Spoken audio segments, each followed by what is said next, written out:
আমার এই কয়েকদিন ভালোই মনে হয়েছে, কিন্তু এখন আশঙ্কা করতেছি যে আমরা যেখানেই মিছিল নিয়ে যাচ্ছি, ক্যাম্পেইন করছি, সেখানেই দলীয় লোকজন এসে আমাদেরকে নেতাকর্মীদেরকে একটু ভয়ভীতি দেখাচ্ছে। যদিও আমরা রাজনৈতিক দলের কর্মী, ফ্যাসিবাদের বিরুদ্ধে লড়াই করে কিন্তু এখানে এসেছি। ইনশাল্লাহ আমাদের কর্মীরা ভয় পাচ্ছে না, আমরা কাজ চালিয়ে যাচ্ছি। তো আশা করছি ইনশাল্লাহ নির্বাচন সুষ্ঠু হলে আমরা এই এই এলাকার জনগণ ইনশাল্লাহ আমাদেরকে বেছে নেবে।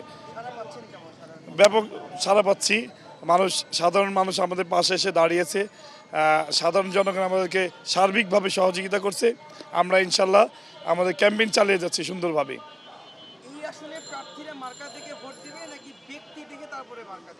দেখুন, পুরাতন ঢাকার জনগণ একটু বন্ধুবৎসল, সবাই মিলেমিশে একত্রে চলাফেরা করে। এখানে আমার ধারণা ইনশাল্লাহ ব্যক্তি দেখেই এই এলাকার জনগণ তাদের পছন্দের প্রার্থীকে বেছে নেবে, কারণ এই এলাকাটি আমরা সবাই মিলেমিশে বসবাস করি।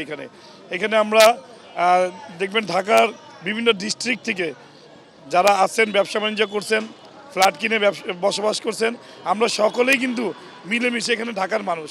আমাদের বাইরে যারা আছেন তারাও আমাদের সাথে হয়তো রক্তের বন্ধনে আবদ্ধ না হলেও আমাদের পারিবারিক বন্ধনে আমরা অনেকে আবদ্ধ হয়ে যাচ্ছি, যার কারণে আমরা একের সাথে মিলেমিশেই এখানে বসবাস করছি। আপনি পল্টনে যাবেন, সেখানে কিন্তু দ্বিতীয় তলার ফ্ল্যাটের লোক তৃতীয় তলার ফ্ল্যাটের লোকটা চিনে না, কিন্তু আমাদের মধ্যে এইগুলো নেই। আমরা সকলেই ঐক্যবদ্ধভাবে মিলেমিশে বসবাস করছি। এই জন্য আমাদের এইখানে ব্যক্তির প্রাধান্যটাকে গুরুত্ব দিই এই এলাকার জনগণ তাদের ভোটাধিকারটা প্রয়োগ করবে।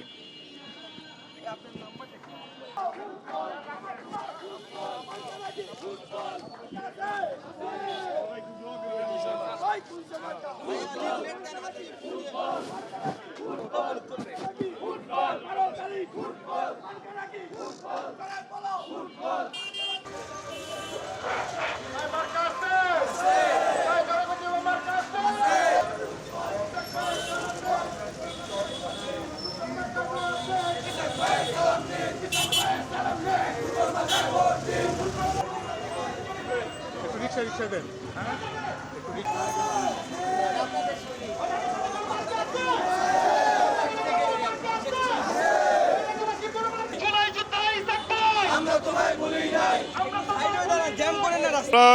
গতকালকে কামরাঙ্গীরচরে 56 নম্বর ওয়ার্ডে আমরা একটি অফিস উদ্বোধন করেছিলাম আমাদের নির্বাচনী কার্যক্রম পরিচালনা করার ক্ষেত্রে। আমরা আজকে জানতে পারলাম যে সেই অফিসটি একদল উচ্ছৃঙ্খল লোক এসে প্রভাব খাটিয়ে সেই অফিসটি বন্ধ করে দিয়েছে।